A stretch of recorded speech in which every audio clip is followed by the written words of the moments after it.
Project Fanboy proudly presents our coverage of the DC panels at MegaCon 2010. In the green shirt. We're going to have a Justice League cover where they're not defeated and on the ground. I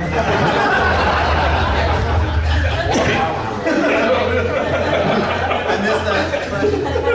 Are we going to have a Justice League cover where they're not defeated and on the ground? It's been an interesting run of covers where they keep getting defeated by whoever's on the cover. That's why they keep You don't see them dead. I know, they all get knocked out. They're sad covers. Get someone in here. Tony doesn't know. In the black, yeah, right there.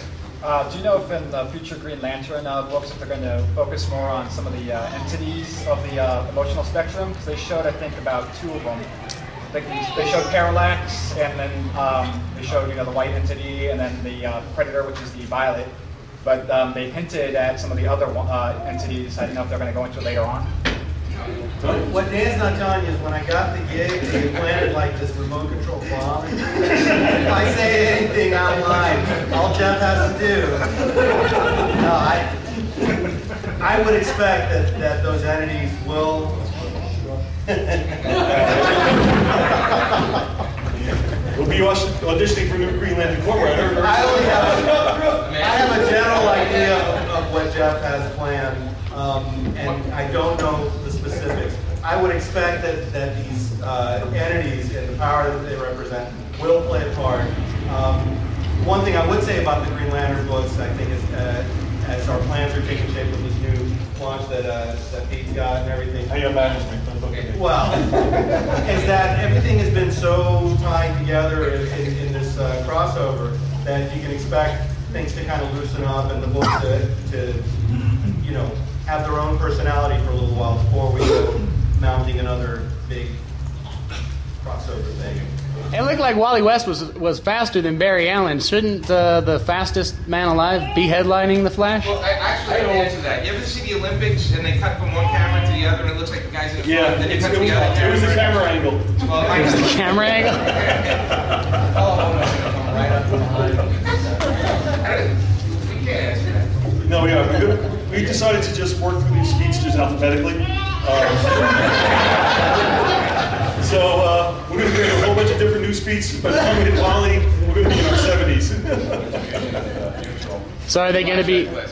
I just want to thank you for addressing his question because he's been whining about that for the past 3 months. You guys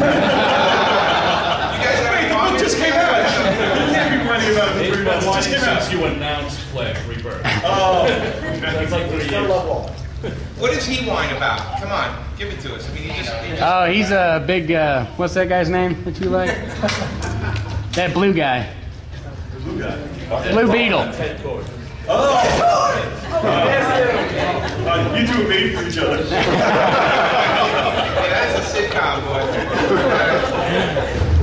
It's curious if you might be introducing, since you have Superman, Batman, Raven Gold, maybe the Flash Green Lantern time? We were thinking Blue Beetle, Wally West, Flash.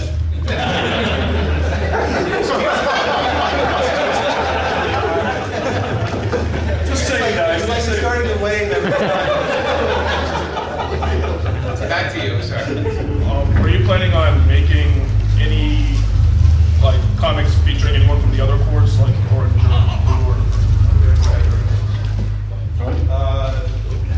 No, I don't want to. Can't answer that. Tony, try. All right. How are you? Wait, we gotta go to him again because he's upset with the Wally West joke. No, actually, I was going to ask about the War of Superman since we got the super-powered Daxamites. Are they going to play into that now, too? Or? The war itself, it's a 100-minute war. Okay, so what that means is that it starts and then it ends. It's funny how that works. It's funny because it actually, the joke actually started with when we first pitched the idea of the whole war to Paul Evans. And when Paul said, he goes, it's going to be 3 minutes long if you're going to really fight Kryptonians versus Earth. And we thought about it. We said, okay, maybe not 3 minutes because we have to get more than 4 pages of a book out of it. But we wanted to get something that felt really intense and really tight because we want to show how quickly something like that would occur. So when you think about other races and even other heroes getting involved, before the word's even out there, it's pretty much over. So that's the fun of what happens there. So a lot of the players that have been part of that story were already involved in the battle or the struggle between Earth and New Krypton. They're the ones who are really key to the whole story. Back to you. Dan, did you really greenlight a Justice League International bi-weekly book without bringing back Ted Ford? I mean, that doesn't sound like a good idea, so is he coming back? I don't want to give away the story. Okay. It's a story of the characters moving on, and the legacy Blue Beetle plays big to the storyline itself. Okay. Fair enough. Let's see. But you're right. You can't do it without a Blue Beetle involved. Okay, seriously. You're for a man, of course. Jimmy's like Bell Squirrels, the man of the water. Brings this question to me: how does it working with these guys? How do you know Power Girl? Like, oh, it's like a nonstop circus. I mean, like I said, you got all-star stuff going on, and with Power Girl there. And this is a different side of Power Girl. Power Girl, like the regular book is like, you know, we build up the story and her day-to-day life, and then when you read the JSA, she's working with the JSA, so that's her with the group, you know. But we try to kind of like give the other side of her that. Not the backside. But we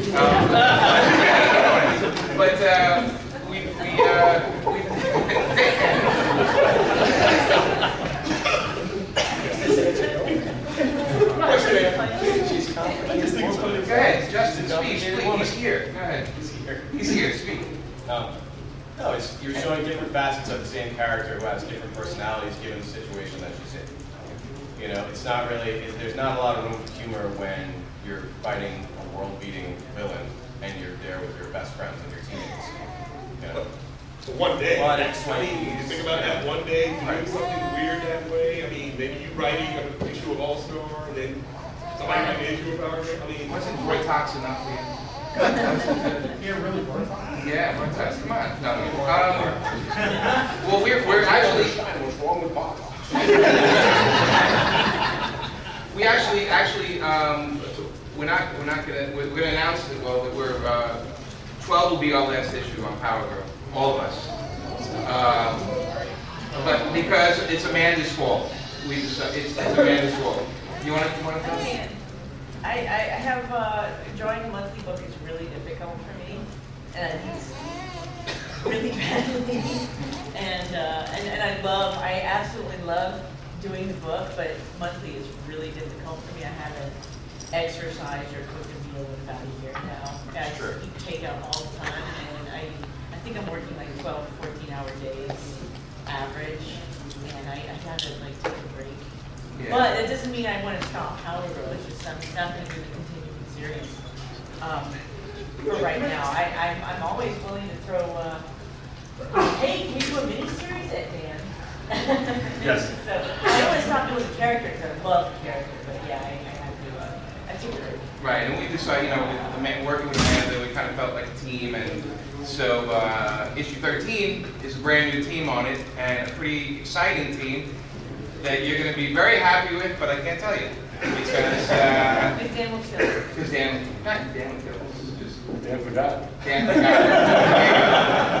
But there's a great new team, and we actually, you know, they have the scripts for the last couple of issues up to 12, and it's going to be the next day, and it's going to continue on the way we set up, and we're really excited about the new team because they get the character, and we're really happy about that. And love Power Girl. Oh man, more. yeah, we're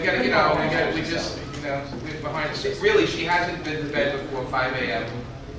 in the morning in like the past 6 months. It's